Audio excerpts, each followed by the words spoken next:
Bismillahirrahmanirrahim. Assalamualaikum warahmatullahi wabarakatuh. Waalaikumsalam. Alhamdulillah, bersyukur kita ke hadirat ilahi dengan limpah dan kurnia yang dapat kita bersama-sama di dalam rancangan Bicara Santai YB. Bersama saya, hos anda, Nur Akashah, yang bersiaran secara langsung di Facebook Badan Perhubungan PAS Negeri Kedah, TV PAS Kedah dan radio online Hijau FM. Para penonton sekalian, sebelum kita meneruskan bicara santai kita pada hari ini, suka untuk saya mengajak para penonton untuk menekan butang like dan share. Jadi kita bawakan pada anda bicara santai ini, di mana program ini adalah akan membicarakanlah berkaitan dengan cerita-cerita YB, kawasan dan juga isu-isu setempat. Jadi pada hari ini kita akan bersama dengan Yang Berhormat Ustaz Haji Muhammad Isa bin Syafi'i. Apa khabar Ustaz, sihat? Alhamdulillah. Alhamdulillah. Jadi sebagai permulaan lah kan kepada bicara santai kita pada hari ini, boleh Ustaz ceritakan latar belakang Ustaz dari segi asal usul, pendidikan dan sebagainya. InsyaAllah. A'udzubillahi minasyaitanirrajim. Bismillahirrahmanirrahim. Assalamualaikum warahmatullahi wabarakatuh. Alhamdulillah, seperti mana yang disebut tentang diri saya, latar belakang saya dan sebagainya, saya berlatar belakangkan daripada pendidikan agama. Dan pelibatan juga saya ni dalam masyarakat kampung. Jadi saya dibesarkan di pondok Tuan Guru Haji Saleh Waraq di depan Masjid Bekasi pada tahun 1954. Dilahirkan dalam pondok dan saya membesar bersama generasi pondok selama 21 tahun dalam pondok. Masa itu orang tua lah ayahanda saya dan keluarga yang menjadi ketumpuan pengajian mereka di pondok. Bahkan orang tua saya ni dia selama 44 tahun berada dalam pondok. Saya dibesarkan itu sehingga umur saya 21 tahun baru saya keluar bekerja di lapangan terbang Subang selama 2 tahun. Lepas itu saya bertukar ke lapangan terbang di Bypass. Masa mula kerja tu saya bekerja dengan Jabatan Penerbangan Awam. Dan selepas diswastakan, saya sambung kerjaan saya di Malaysia Airport Berhad masa tu. Dan saya banyak terlibat dengan tugasan kerja ni di Malaysia Airport Training Center. Sebelum tu pusat latihan Jabatan Penerbangan Awam. Jadi saya ikut generasi pembesaran dia. Asalnya daripada pondok, bukan di sini. Di sini selepas orang tua saya pindah, saya bekerja dah, baru dia pindah kemarin. Jadi dalam pengajian saya memang asal daripada sekolah rendah sampai ke menengah. Saya masuk sekolah Mata Mahmud sebagai pertengahan. Dan asas pendidikan pondok tu, walaupun orang tua mengaji ni, kita tempih ke UP lah orang kata. Naik ke surau bila dengar sekali sepatah dua. Kalau mengaji betul, saya rasa lah pun menyesal masa tu tengah dia buat. Jadi dalam pendidikan saya itu yang banyak ni dalam tugasan sebagai pejabat awam lah, sama ada Jabatan Penerbangan Awam ataupun di dalam Malaysia Airport. Jadi pembelajaran ilmu sebagai penjawat jawatan-jawatan tu melibatkan dalaman yang memberikan saya sikit sebanyak dan keadaan cara hidup dan sebagainya. Apabila kita sebagai seorang pengajar dan sebagainya, memang benda tu akan menjadi satu motivasi dalam menentukan hidup. Dan saya dijodohkan takdir dengan isteri di Pulau Pinang, Sebab Tukar ke Pulau Pinang, dan mempunyai 5 orang anak. Alhamdulillah sekarang dah lepas habis semua dah. Di Pulau Pinang saya bekerja dalam Jabatan Penerbangan Awam dengan Malaysia Airport tu 26 tahun rasa. Sebab Tukar. Jadi banyaklah pengalaman-pengalaman yang ada dalam jawatan dan pelibatan saya dalam masyarakat, iaitu walaupun saya bekerja dengan jabatan ataupun dalam satu syarikat, tugasan luar tu memang padat bagi saya. Terutamanya saya di Pulau Pinang tu kuliah saya banyak. Saya mengajar sama ada di Surat dan sebagainya, di hampir keseluruhan di Pulau Pinang tu ada kuliah-kuliah, sama ada di Bayar Lepas, di Beli Pulau, Teluk Bahang, di Glugong dan sebagainya, bahkan semua. Maka di situlah pelibatan saya dengan sebanyak kedudukan politik. Jadi pendidikan saya tentang politik ni kerana dia terlalu kuat daripada bentuk yang lain, sehingga kan saya dapat menubuh cawangan-cawangan di pulau tu setiap kuliah, cawangan Parti Islam. Dan saya duduk di dalam organisasi parti, Peringkat Perhubungan Negeri Pulau Pinang masa tu di bawah Ustaz Zabidi Ali. Sekarang tak jumpa ada tokoh lama di Pulau Pinang. Dan saya terdidik dengan organisasi parti ini dalam tempoh yang cukup lama di Pulau Pinang. Jadi itulah yang bentuk sikit sebanyak diri saya, selain pada kuliah-kuliah dan selain daripada peranan sebagai penceramah bebas ketika itu. Zaman saya tu jadi penceramah bebas, dia tak macam sekarang. Sekarang dia terlalu banyak je nak penceramah bebas. Tambah penceramah lewat WhatsApp sekarang tu lagi hebat dah, kata banyak. Jadi pembentukan diri itu mana dia dengan asas di pondok, dengan kerja saya dengan organisasi parti, dia selari macam kita rasakan satu pengalaman yang cukup hebat lah. Sampaikan poinkannya, saya berkahwin pun di sana, anak pun 5 orang, ada duduk satu masyarakat di Bayar Lepas itu. Ramailah masa tu orang kenal dengan ustaz. Orang tak panggil tugasan penjawat, dia panggil ustaz pasal kita terlibat dengan kuliah dengan yang lain. Maka itu yang membuatkan saya rasa pengalaman itu memang berguna bagi saya, kerana nilai kepada asas pendidikan Islam tu saya rasa bersyukur sikit sebanyak dalam kita melaksanakan memenuhi tuntutan diri dan juga masyarakat. Masa tu dalam pulau tu keadaan dia kekurangan dalam bentukan Islam ni. Tapi sekarang alhamdulillah dah ramai orang yang boleh menjadi pendai dalam bentukan kerja Islam.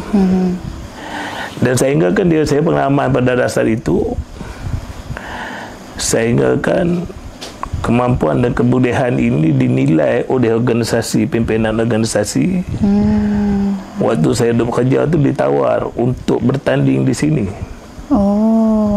Mana satu benda yang orang lain tak rasa macam tu, sepatutnya dia naik di satu tempat tu lah yang dia. Saya dah saya tak terlibat dengan apa jawatan pun di sini. Ada sekali saya terlibat sekali waktu saat ujung dah. Tetapi dalam hidup kita itu, kita bila kita bekerja dengan organisasi, dia menjadikan satu kekuatan, satu gabungan di mana saja yang orang ni asal memang di sini, asal di pondok tu lah. Maka saya dijemput oleh Tuan Guru Haji Saleh Musa, itu seorang ulama besar di sini. Dia dijemput untuk mengganti dia sebagai calon di Don Belantik. Karena sebelum tu dia bertanding di Don Belantik, tapi tak menang lagi. Maka dia sebagai ganti, saya sebagai ganti, dia minta saya ganti tempat dia untuk bertanding. Pada awalnya saya menolak untuk bertanding, tetapi boleh maklumkan oleh Ustaz Fadil, Presiden masa tu, Ustaz Fadil Noh, Allahyarham Ustaz Fadil Noh. Dia kata, anda kena balik lah. Anda ni penting di Belantik untuk ni, kerana tak ada orang. Jadi dia maklumkan hari ni, besok saya lepas kerja. Tinggal paskat suruh jumpa pegawai, saya nak balik saya pun nak bertanding dekat PAS. Itu satu pengalaman yang tak dijangka, dan saya tidak ada cita-cita nak jadi wakil rakyat.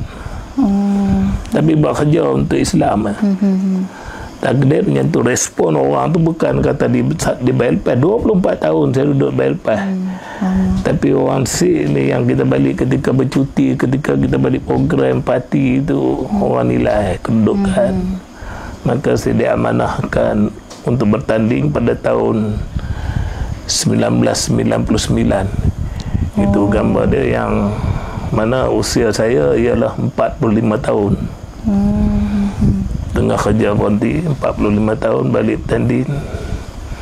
Masa tu duk kalah, tak pernah menang pun. Takdirnya apabila saya balik bertanding, masa tu saya menang dengan 492 undi. Tanding, alhamdulillah. Dan kali kedua saya diminta tanding lagi pada tahun 2004. Masa tu umur dah 50 tahun lah. Dan saya menang dengan 51 undi. Alhamdulillah, ketika itu dalam majoriti sahabat-sahabat yang lain itu sampai 1000 lebih kalah pun dah. Ada yang 2000 pun kalah. Jadi takdirnya saya dimenangkan oleh Allah dengan 51 undi. Dan apabila mari satu peringkat, iaitu tahun 2008, Ustaz Izan minta suruh tanding jugalah. Tapi saya masa tu ada keuzuran kena slip disc, sakit tulang belakang. Saya tarik diri. Walaupun di pasar pun saya kata saya tak mampu untuk melaksanakan tugas macam tu, kerana dia cukup berat. Jadi saya tak tanding 2 penggal. Tak tanding sehinggalah pada peringkat yang pilihan raya yang ke-14 ni, ke-14 itu hari, saya diminta oleh sekaranglah Yang Amat Berhormat Menteri Besar supaya bertanding untuk mengembalikan kemenangan distrik. Kerana bila saya berhenti itu 2 penggal kalah. Jadi masa itu walaupun Yang Berhormat belum lagi menjadi ahli politik, belum dia bertanding sebagai sekarang ni, dia minta supaya bertanding jugalah. Dia pun bertanding ganti tempat saya masa tu. Lepas tu kali kedua orang lain pun tanding. Jadi yang lebih baik dia kali 2 kali ni tak boleh biar orang lain menang. Jadi saya dijemput, diminta lah untuk. Maka saya pun agak bertanding pada 2014 itu tahun 2018. Pilihan yang ke-14 dan menang dengan majoriti hampir 7,000, 2,800 lebih kot, saya dah lupa sikit itu. Jadi alhamdulillah, dengan kemampuan ataupun sokongan orang ramai, dan kita nampakkan bahawa perlunya pengalaman dalam pengurusan pentadbiran sebagainya itu untuk menghidupkan kerja buat kita dalam organisasi maupun dalam persendirian. Jadi pelibatan yang terlibat itu adalah dasarkan pengalaman-pengalaman kerja, pengalaman pendidikan. Karena saya tak ada pendidikan sampai ini, tetapi bila masuk Mata Mahmud tu pun buat berlari tengah buat. Jadi saya kerja dalam pendidikan khusus kerja yang boleh saya berbentuk peningkatan hidup secara ni. Tetapi dalam bentuk organisasi saya cepat meningkat di sana kerana saya pernah duduk dalam Jabatan Kuasa Perhubungan Negeri, boleh duduk dalam program-program parti yang melibatkan keseluruhan. Bahkan di pulau tu asasnya sebelum tu tidak ada cawangan pun. Jadi pengalaman inilah yang menjadi kekuatan bagi saya dalam menghadapi tugas-tugas kedudukan sebagai seorang ahli politik yang saya rasakan kita mendapat satu kesesuaian dalam jiwa lah. Sehingga kan saya diberikan satu kedudukan dalam sebagai satu anugerah pangkat pelaksanaan kerja buat kita melalui politik ini, iaitu pada zaman Ustaz Azizan Allahyarham Tan Sri, dia Tan Sri masa dekat ni kan, Tan Sri Ustaz Azizan. Pada 2013 saya mendapat anugerah JP, Jasa Pendamai, daripada Tuanku Sultan Kedah masa tu. Jadi itu pun kerana atas dasar parti yang kita tumpu, bukan atas dasar lain. Kadang-kadang orang kena bisnes dia, kena sumbangan daripada dia, tetapi saya dianugerahkan kerana pelibatan kita dengan masyarakat melalui parti, organisasi parti, iaitu Parti Islam. Ini perlu dipahami bahawa nilaian peringkat organisasi parti ini bukan dia boleh ditingkatkan dengan satu bentuk saja. Masalah dia bisnes ke, dia kekaya, dia ke apa, tidak. Tetapi orang akan nampak apa perlibatan kita yang dibuat pada rakyat. Dengan itu dia anugerahkan Jasa Pendamai, iaitu JP. Dan begitu juga pada yang terbaru ni, saya boleh sebut kata nak berhenti. Dia anugerahkan satu pingat, saya rasa yang saya pun tak jangka. Dan saya tak, bukan termimpi untuk dapat anugerah. Saya diberikan yang baru ni ialah anugerah DSDK, Datuk Sri. DSDK Datuk Sri ni mana dia? Datuk Setia. DSDK Diraja Kedah. Jadi satu anugerah macam tadi juga. Jadi pelibatan saya dalam organisasi parti bukan kerana saya bentuk orang macam saya sebut tadi lah. Sebab itu bagi saya apa pengalaman yang ada berlatar ke belakang dengan dasar-dasar asas kita sebagai seorang pendidikan Islam tu sebagainya, dia tidak kira martabat kedudukan, tetapi organisasi kita yang menentukan kerja buat kita dan kita melibatkan diri secara yang terbaik mungkin, maka kita telah mendapatkan satu kepercayaan tentang yang perlu diberikan Datuk Setia Daya Kedah di SDK. Jadi bukan Datuk Sri ya, ni Datuk yang bawa gelaran Datuk. Jadi saya menampakkan bahawa inilah benda-benda yang sampai ke hari ini pun saya rasakan bahawa dia tu masih terbaru dalam diri. Rupanya orang perhatikan, orang perlihatkan bentuk kita ini dan apa yang kita usahakan selain pada kerana Allah, kerana masyarakat dan kerana rakyat, ada harga yang dinilai oleh orang tertentu. inilah saya rasakan pengalaman, dan saya belakangkan dengan kedudukan itu. Hari ini bila dianugerah dengan panggilan Datuk, jadi kata saya rasakan satu penghargaan kepada, selain pada tuanku, kita memberi penghargaan kepada kepimpinan, pemimpin dan juga kepimpinan diri sendiri, yang kita rasakan nilai tadi ini ada pada kita, dan nilai-nilai ini ada pada semua manusia. Hanya dia nak tebus dengan ilmu dia, kena tebus dengan kerja buat dia, kata dia nak tebuskan dengan apa yang dipandang oleh masyarakat. Itu yang penting. Jadi itu latar belakang saya sejak daripada tugas dan kahwin dan sebagainya. Tetapi latar belakang ini yang bentuk lebih benar ialah bentuk dalam tumpuan pada organisasi parti. Kerana saya mula daripada kadar ujung tahun 70-an lagi masa tu.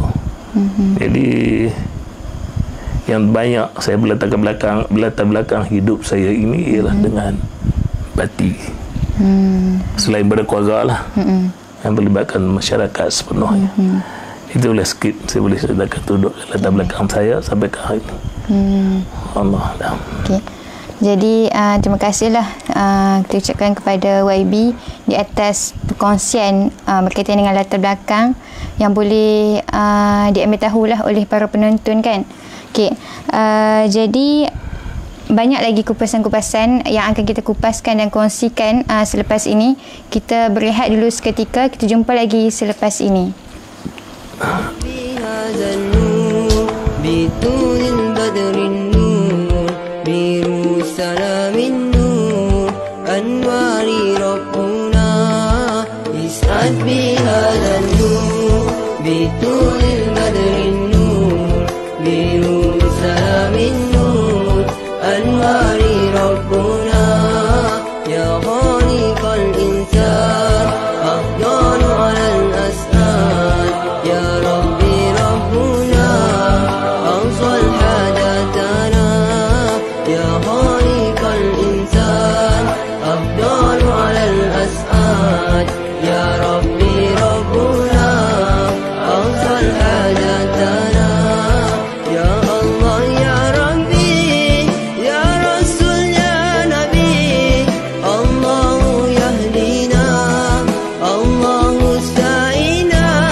Kembali lagi kita di dalam rancangan Bicara Santai YB. Terima kasih saya ucapkan kepada para penonton yang masih setia lagi bersama kami. Jadi kita teruskan bicara santai kita dengan persoalan yang seterusnya, boleh Ustaz? InsyaAllah. Okey, baik. Jadi persoalannya, sepanjang YB memegang jawatan sebagai adun di kawasan Belantik ni kan, apakah pencapaian yang telah dilaksanakanlah oleh YB sendiri? Alhamdulillah. Soalan ni kalau tanya sepanjang tugas adun, bagi saya dah ditakdirkan sebagai adun oleh Allah SWT 3 penggal. Iaitu bermula pada tahun 1999 bila saya tinggal daripada jawatan saya dengan Malaysia Airport, bertanding tahun 99, habis penggal, saya disambungkan kepada 2004, saya bertanding lagi, dan Alhamdulillah dapat kemenangan lagi. Dan selepas itu 2008 saya tak bertanding kerana keuzuran. Walaupun saya tak bertanding, kawasan tu kalah, negeri menang. Sama Thailand. Jadi kita tumpang seronok dengan kemenangan itu, sehinggalah pada tahun 2018 saya diminta bertanding sekali lagi untuk mengambil semula Dun Belantik ini. Alhamdulillah saya menang pada 2018 itu dengan majoriti 2000 tak ingat dekat 2007 nanti. Jadi itu tempoh yang lama saya berada di dalam tugas sebagai adun. Selama 3 penggal ni kalau disik rekod. Rekod 2, satu rekod tak pernah kalah, satu rekod dia 3 penggal. Orang lain habis tinggi 2 penggal lah. Jadi dalam menghadapi kedudukan 3 penggal ni, yang pertama sekali saya nak uraikan, satu masyarakat bisik dulu ni tegang. Di antara konflik parti ni dia agak tegang, khususnya PAN dengan UMNO lah. Jadi sampai tahap dia pulau-mulau dia tak kenuri ke mati pun dia tak boleh nak sekali. Saya melihat ini satu kedudukan yang bagi kita uslub dakwah tu tersekat. Kerana masyarakat tidak wujud dalam keadaan bersama. Dan dakwah kita pun tak boleh sampai kepada mereka-mereka tu. Maka pasal mereka tak akan hati dalam program-program kita nak dengar kita bercakap ke ramah tu balik. Jadi saya fikir usaha pertama ialah untuk mewujudkan satu gabungan keseluruhan peringkat rakyat itu supaya dia memahami apa yang kita nak buat, apa yang kita nak bawa. Dan kita nak betulkan kedudukan tu supaya mereka ni dapat disampaikan maklumat dan mereka terima maklumat untuk memahami. Itu uslub dakwah dia. Jadi saya usahakan kedudukan itu walaupun depan ke awal yang cukup merumitkan. Kerana kita orang baru balik, bukan kita duduk sini, kita duduk di lain, baru balik tempat ini nak jadi duduk itu. Tetapi bila hampir sepenggal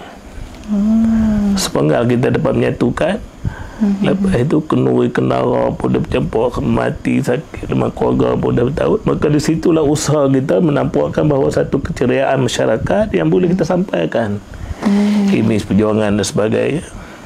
Kalau tidak, mereka pun tak mau main. Jadi itu kejayaan dan diakui oleh kalangan-kalangan pimpinan politik sebelah bahawa ini kejayaan cukup besar. Saya pernah sembang dengan bekas calon, bekas adun. Dia kata, Ustaz telah berjaya menyatukan ini cukup. Walaupun kami dah fikir dalam kaedah mana nak buat penyatuan. Tapi yang saya fahamkan, penyatuan dan untuk sampai kepada peringkat rakyat supaya dia duduk melakukan satu situasi yang baik, aman, harmoni dan sebagainya, bermula pada kita sebagai pemimpin. Kalau peringkat bawah ni dia tak boleh. Jadi apabila kita bertandang ke rumah tengok orang sakit, orang mati, kata tidak kira dalam ideologi politik ketika itu, di pihak sebelah sana pun dia heran main kerajaan baru ni dia nampak lain, panggil kenuri mai, mati pun dia mai. Jadi satu perubahan yang berlaku pada naluri masyarakat ketika itu membentukkan satu budaya kemesraan.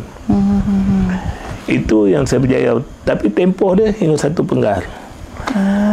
Sebab itu apabila mari peringkat kedua 2004 2004 tu bila kita bertanding daripada 12 orang, kalau tengok dalam gambar tu 12 orang kita menang tu sebagai bangkang. Mari 2004 tinggal 5. Majoriti 1,000, 2,000 kalah semua. Saya yang majoriti sebelum tu 429 menang, dapat 51 undi. Ini usaha yang kita buat menandakan bahawa penyokong sebelah pun dia faham dengan kedudukan yang buat. Maka kita dapat mengkalkan.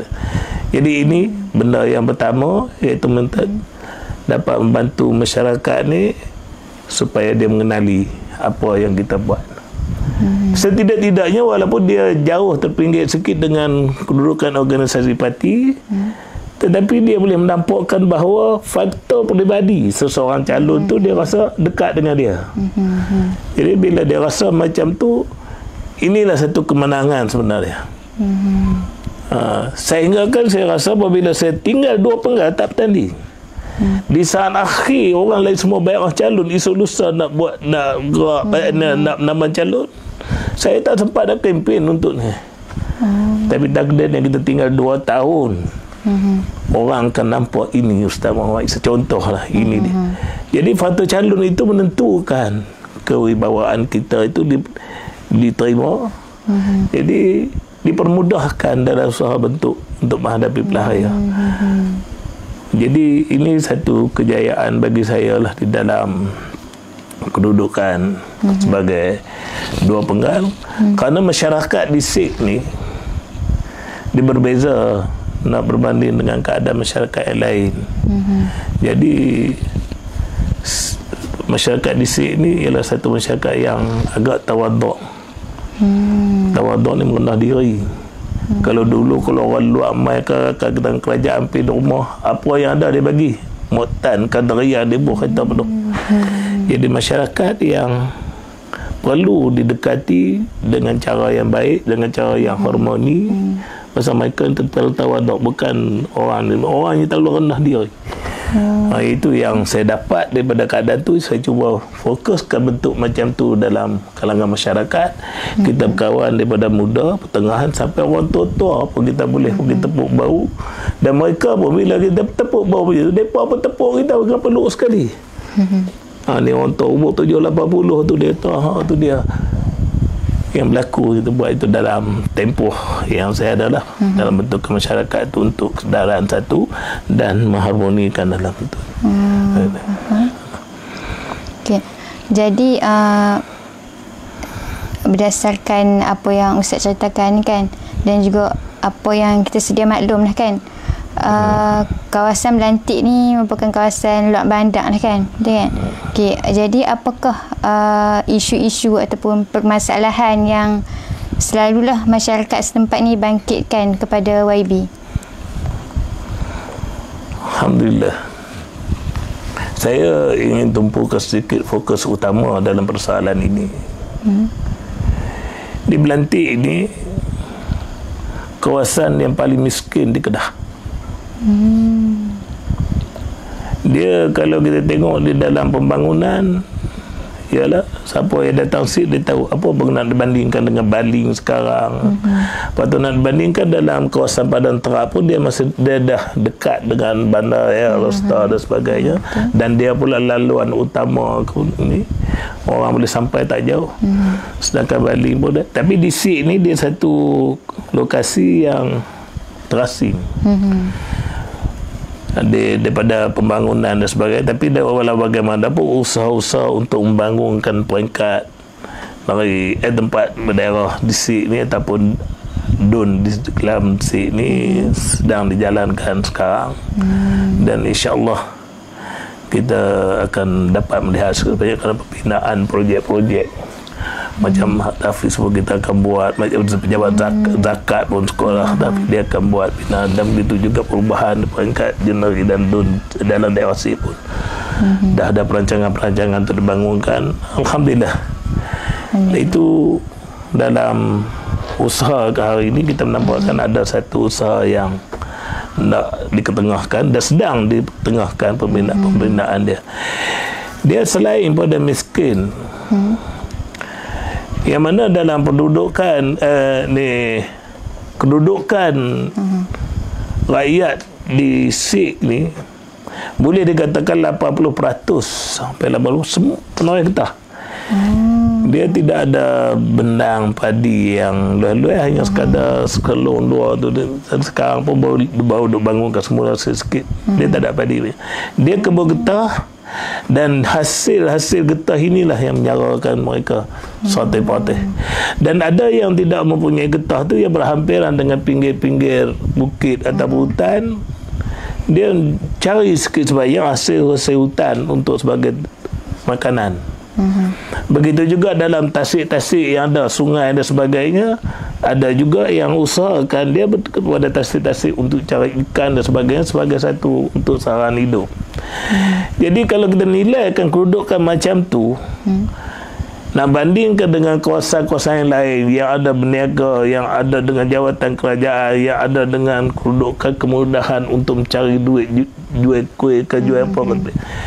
Di Sik dia tak wujud macam tu. Walaupun ada juga jualan, tapi dia tak ada sama dengan masyarakat lain, kan tumpuan orang luar tu tak sampai. Jadi ini masalah dia yang perlu dipikirkan oleh peringkat pengurusan dan pentadbiran. Kita menampakkan bahawa usaha untuk memajukan ini, saya pernah bersuara dalam peringkat Majlis Tindakan Daerah, kita bersuara dalam Dewan dulu pun. Dia kena ada satu usaha untuk memajukan SIG ini dengan memasukkan asas kependudukan, iaitu macam kita buat satu universiti contoh. Di Changlun tu dulu orang panggil Pekan Jin Tendang, tak ada orang calon.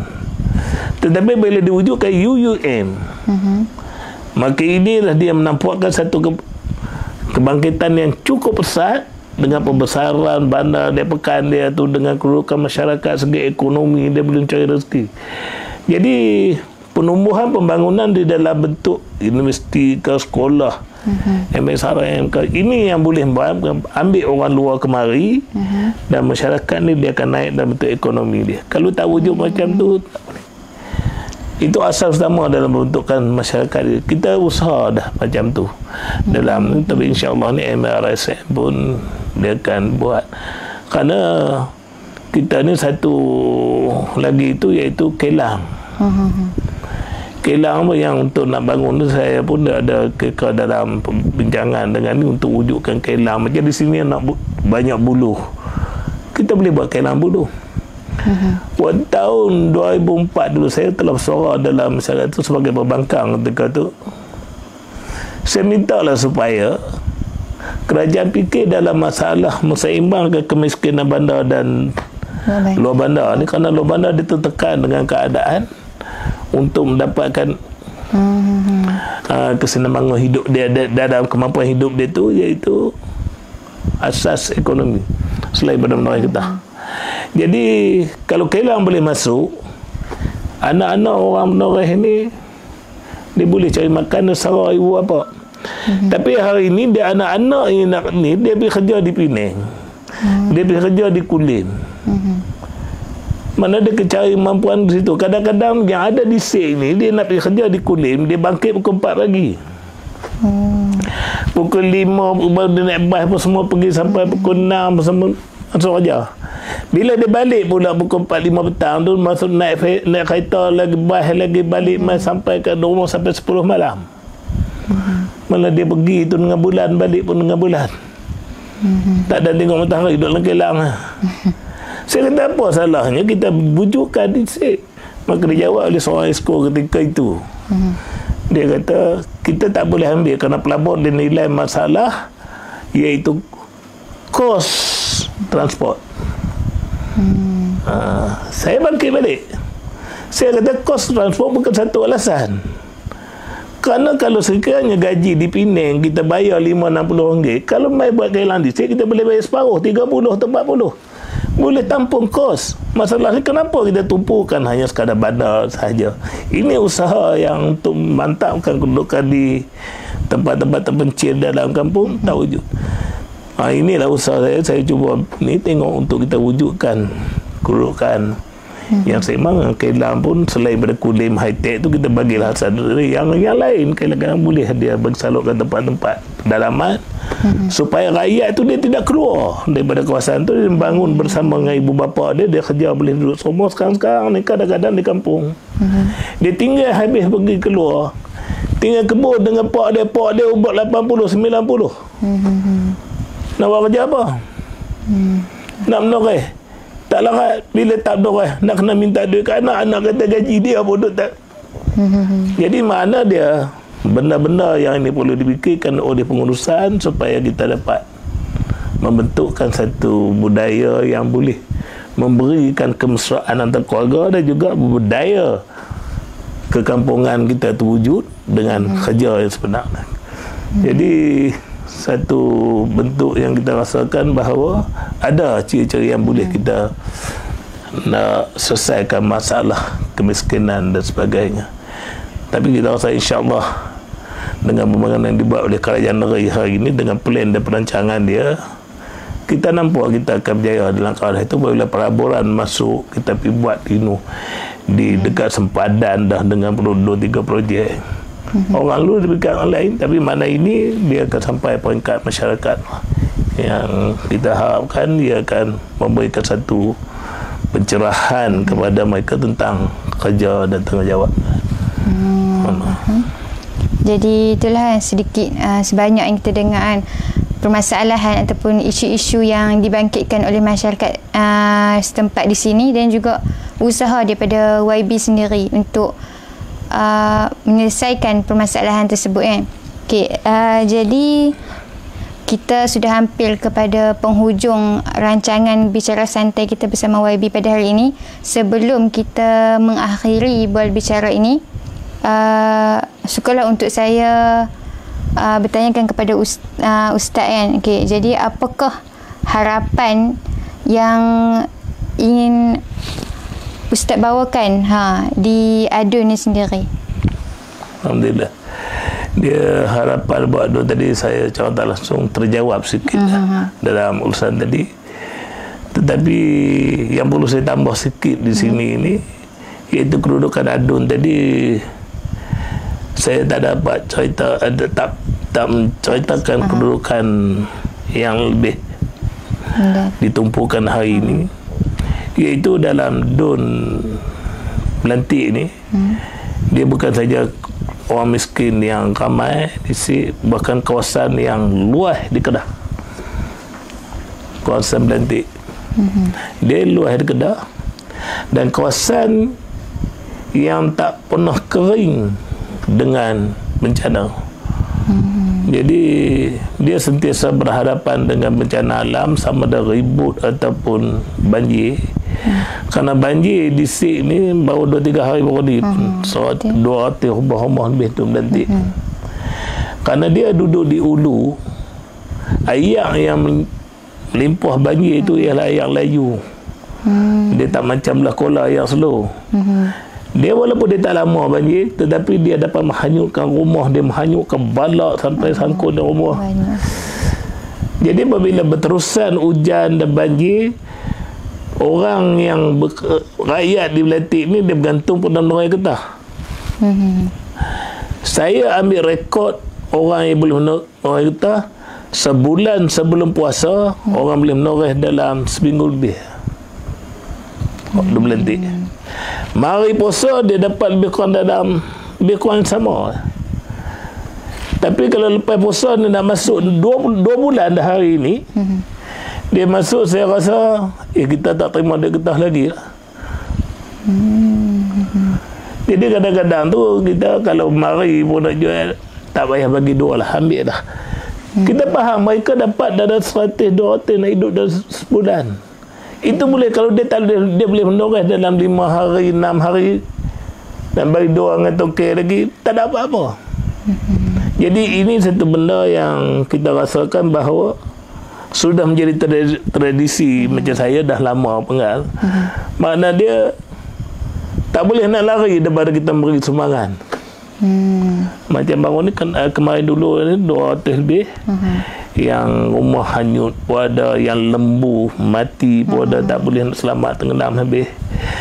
Jadi benda ni lah yang menjadi tekanan sikit sebanyak kepada rakyat, sehingga kita, bagi saya satu ketapan yang dibuat, kita belanjakan habis RM5,000 sebulan tu untuk sumbangan ya.